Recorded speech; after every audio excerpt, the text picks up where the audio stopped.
Today on Monkey Life, new Capuchin Louie plays hide and seek with Donna. Can you see her? I'm waiting for her to pounce out on me.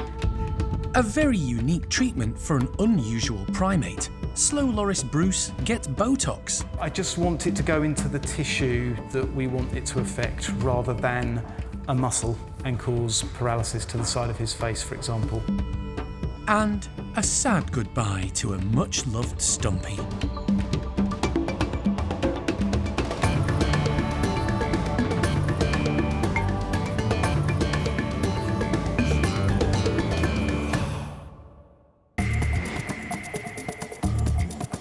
Monkey World in Dorset, buried deep in the English countryside, is the largest sanctuary of its kind on the planet.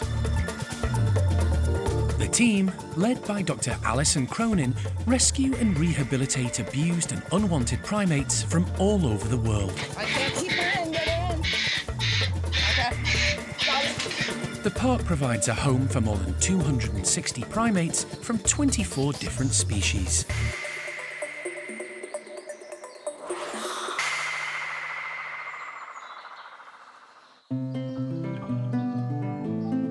It's a big day for Capuchins Matty and Louie. For the first time since they arrived 5 weeks ago, they're going to be let into the forest enclosure.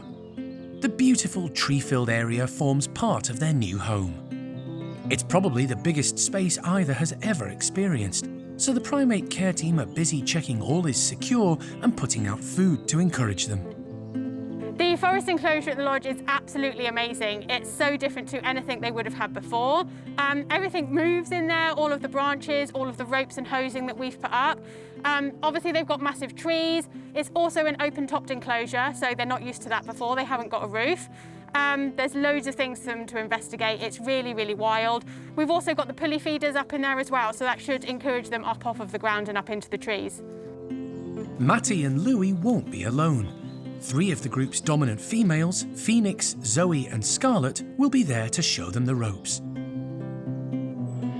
They've all met before in the smaller, more controlled environments of the house and caged enclosure, with Matty and Louie taking everything in their stride. Since moving to the lodge, they seem super chilled, much happier than when they first arrived, which is really great. Both of them are also put on weight, which is really good. Both of them were underweight on their vet day when they had their health check. So hopefully we'll keep continuing as we are and things should progress really well. Come on guys, let's go! Matty,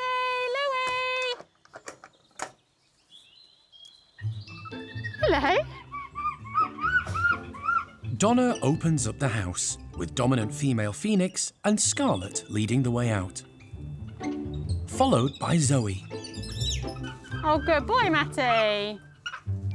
Good boy. Matty is the first of the newbies to venture out and is greeted with lots of excited, feisty vocalizations from the 3 ladies. He's understandably cautious in the new, large open space. First, he tests out one of the low hoses. It proves a little unsteady. He's going to need some practice. But there's little time for that.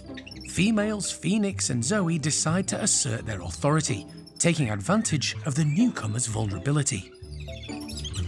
They noisily give chase, and Matty's forced to take evasive action.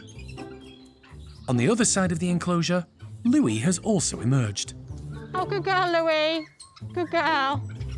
Within minutes, she sets off to explore. She's confident on the hoses and soon scaling the heights without any trouble. She seems very at home. Our 2 dominant females, Zoe and Phoenix, just had a little bit of go at Matty. So he's just gone off into the bushes at the moment, but everything's calmed down. Louie's come out. She seems totally relaxed, as Louie always does. So we'll be keeping an eye on it for a little bit, make sure they settle and make sure everybody's happy using the space in the enclosure. Calm rules for a while.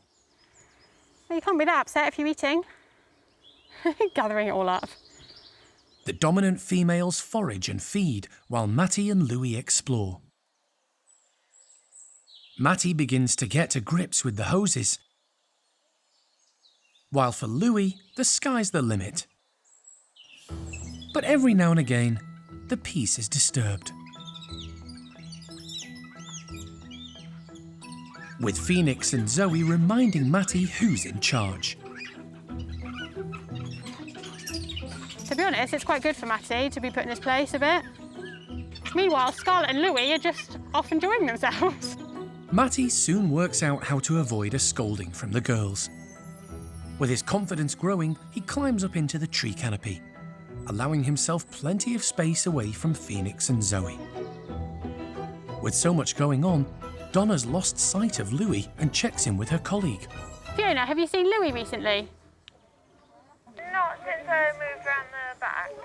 OK, I'll have a look. She was over the gibbon side, but I'll keep an eye out for her. The enclosure is 3/4 of an acre, with lots of natural foliage. Oh, there's Matty. I think she's probably fine. She's probably off foraging somewhere, but I'm just going to have a wander around and see if I can find her, make sure she's OK. There are plenty of places to hide. Louie could be foraging in the thick bushes or up in the high trees, but Donna is growing concerned. We still haven't seen Louie, and it's been a little while now, so we just really want to check and make sure that she is OK. The best way to do that is to enter the enclosure. We're just in the process of getting everybody in, and then we'll go from there. With the other 4 Capuchins enticed back indoors, Donna can go in and search for elusive Louie. OK, everybody keep an eye out. Finding a small monkey among the lush vegetation is a challenging task. I'm waiting for her to, like, pounce out on me. Louie? Where are you? Louie isn't making it easy. Can you see her? But 20 minutes later, Louie? Where are you? Donna spots Louie under a bush. Oh, I've got her. Yeah. But not for long, the adventurous Capuchin immediately heads high up into the trees. At least she's moving around OK. To be honest, she seems really happy and relaxed. She's using the trees, she's gone right to the tops of the trees, which we very rarely do our guys doing, really. She's been foraging. She's also spent quite a lot of time peeling all of the bark off of the trees and finding all the insects in that, which is really, really good. Some of the other Capuchins in here do that, especially the ones that were born in the wild. So it's really nice actually to see her showing all of those natural behaviours, using all of the things in the enclosure, the high branches, the hosing, and also the pulley feeders that we've used in there as well. The team will keep a watchful eye on Louie for the rest of the day and entice her back to the safety of the caged enclosure for a nighttime meal.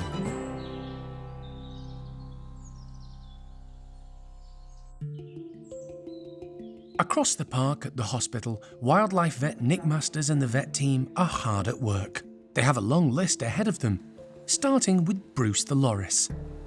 He has a large mass on his face, which first appeared 3 years ago.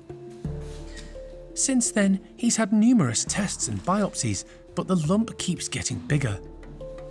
You'd think if you didn't know better that was an abscess, wouldn't you? The location of the mass means surgery isn't really an option, but Nick thinks he may have a very different solution: Botox. It's not experimental, you'll be pleased to hear. I wouldn't be doing it if it was, but we've got a small primate, a loris, with an enlarged salivary gland. And we know from histology, we've looked at the tissues people have previously, that this doesn't appear to be anything nasty. It just seems to be overactive and enlarged. So we're gonna find the sort of centre of this enlarged salivary gland in Bruce, and I'm gonna very carefully inject a small dose of Botox into it, and we're gonna see over the subsequent days what happens. Nick has previously used the treatment successfully on a spider monkey with a blocked salivary gland. The idea is to paralyse part of the gland to stop it constantly filling with fluid. But the procedure isn't without risk. I just want it to go into the tissue that we want it to affect, rather than a muscle and cause paralysis to the side of his face, for example. Nick uses a portable ultrasound to find the safest location to insert the needle. That's good, that's great. And I'm just going to clean below that, and then I can inject using that as a guide. Because loris are so small, only a tiny amount of Botox is needed. Tough skin. The procedure is quick, but seeing if it brings any beneficial effect will be a waiting game. So I think at the moment it looks like he's completely in control. He's got no kind of central neurological problems, so he knows exactly where he is. But yeah, the physical bulk of that will be pulling his head over slightly, which he'll have to be compensating for all the time. So hopefully what we've managed to do today is, get it to contract back down a little bit, but we'll see over the coming weeks, I think. With Bruce on his way back to the loris complex to recover, another primate is en route to the hospital. Charlie is one of the park's much-loved stump-tailed macaques. She arrived along with 9 others from a medical research laboratory in Scotland 11 years ago. The majority had a variety of health issues. Charlie's was a displaced hip, causing her serious mobility issues. In recent weeks, her condition has deteriorated, and Nick wants to find out why. He goes straight to the root of the problem. Oh, so she's got amazing crepitus in this knee. That sort of scrunches away when you move it.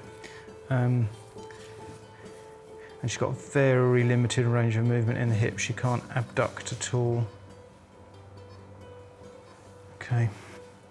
Shall we get the X-ray? Let's put her back in lateral where she's more comfortable. We'll get the plate set up and then we'll move her into it just at the last minute. I'll deal with her, you sort the X-ray out. An X-ray of Charlie's joints is the only way to reveal how serious her condition is. The results are shocking. My main concern is not the hips, it's the knees. So, all of this is new bone growth. It's messing up the space. You can see it's horrible, absolutely horrible. I mean, we can't see what's going on with the cartilage, but I think probably those surfaces are completely shot as well. So I think we've got to the point where we're, it's palliative care, really. So probably time to make a decision, I think. Charlie is already on pain relief.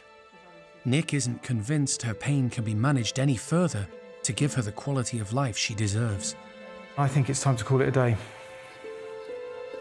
Yeah. It's a devastating but not unexpected blow for the team. Decide But not this to is put the never stick going to today. get better No, it's or not. whatever. And No, definitely not.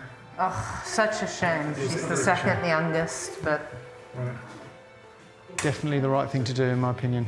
Yeah, I'm not gonna fix that. Everyone's agreed. It's time to let Charlie go. It's a sad end to a long day for the vet team and primate care staff.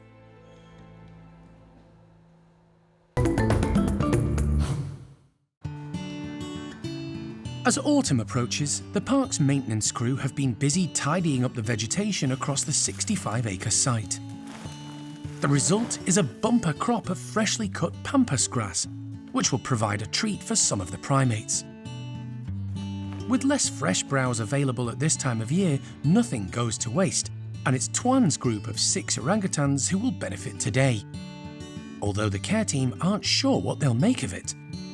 You'll probably have all of this grass being chucked on the floor, I imagine, for most of the morning with them foraging as much as they can.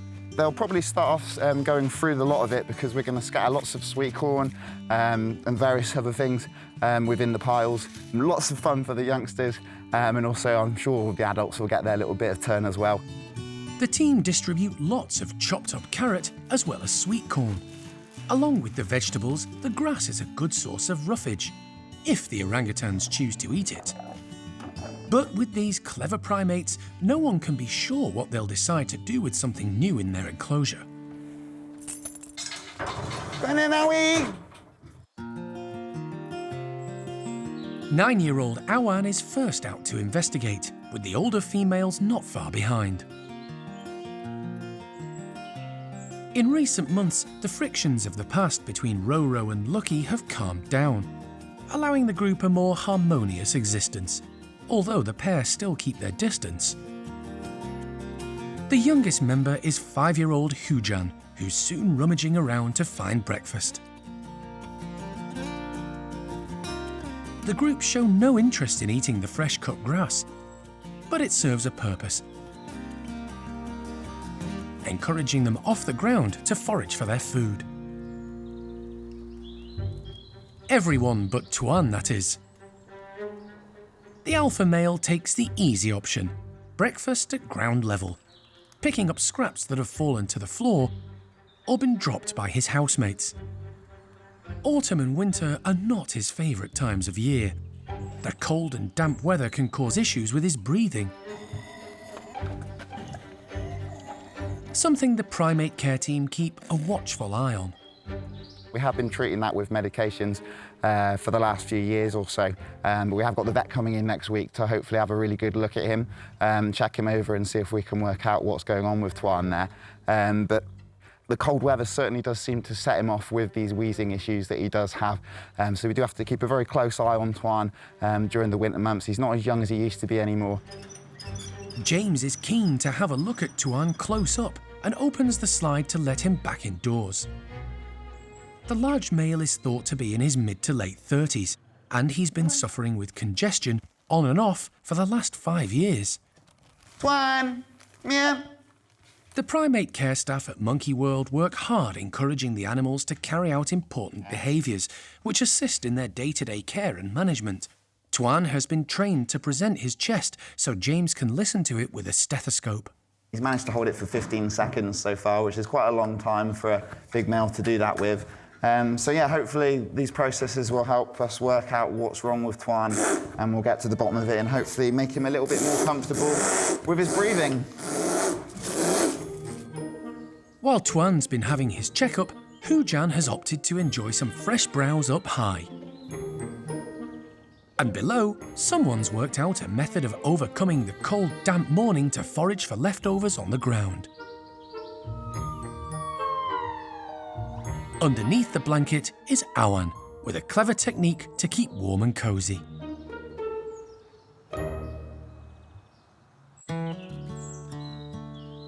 It's quiet and peaceful at Hananya's outdoor enclosure, and the group of 18 chimps are in a relaxed mood.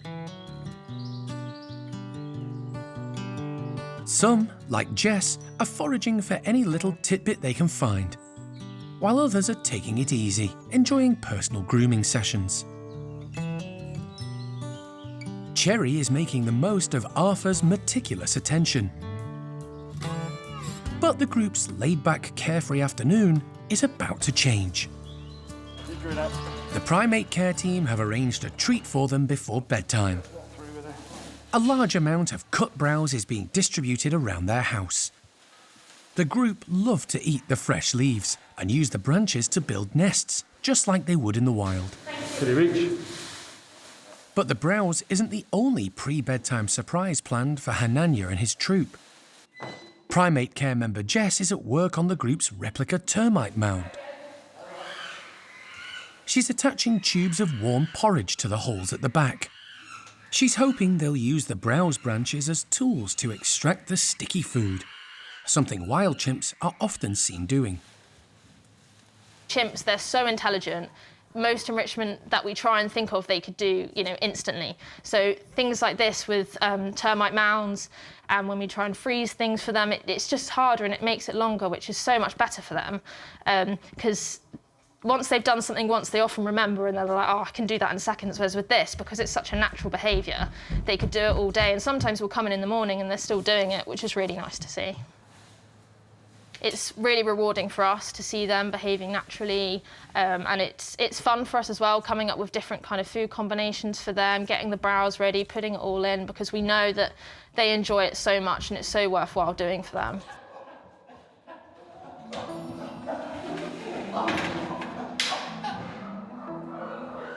Jess opens the slide to let the excited group into the bedrooms, but it's the evening meal of root vegetables that takes priority with the chimps.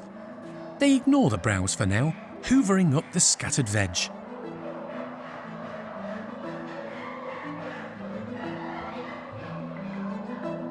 Shamak is the first to check out the termite mound while collecting food. but he hasn't noticed it's full of goodies. However, as most of the chimps tuck into the veg, someone's worked out there's something tempting in the termite mound. Honey, who's at the bottom of the group hierarchy, is making the most of the opportunity to have first go at the mound, using a stick to reach the porridge.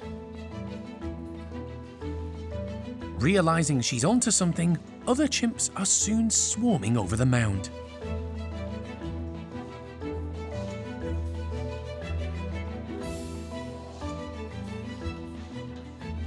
They use different techniques to fish out the treat. Hananya's is the messiest. His browse goes in leaf end first to mop up the porridge. Dominant female Johnny and some of the others trim their sticks first. But whichever technique they prefer, they all seem to work.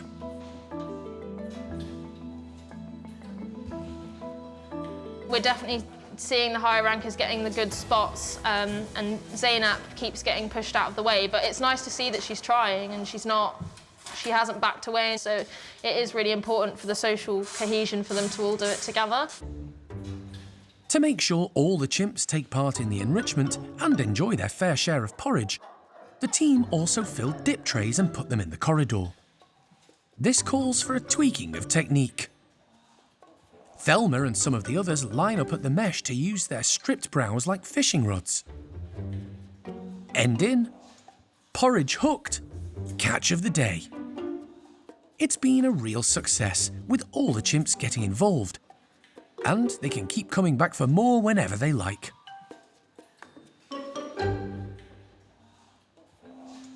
But now, with stomachs full, it's time to hit the hay.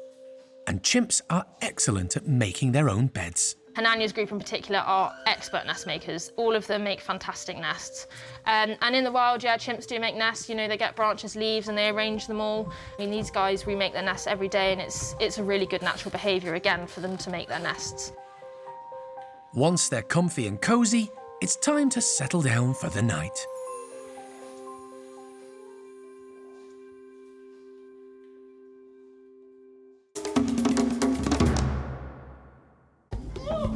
Next time on Monkey Life. Alison receives footage of an abandoned pet tamarin monkey rescued by the RSPCA and in need of a home. That's just very sad and tragic. And golden-cheeked gibbons Kim and Tien cuddle up in a new hideaway.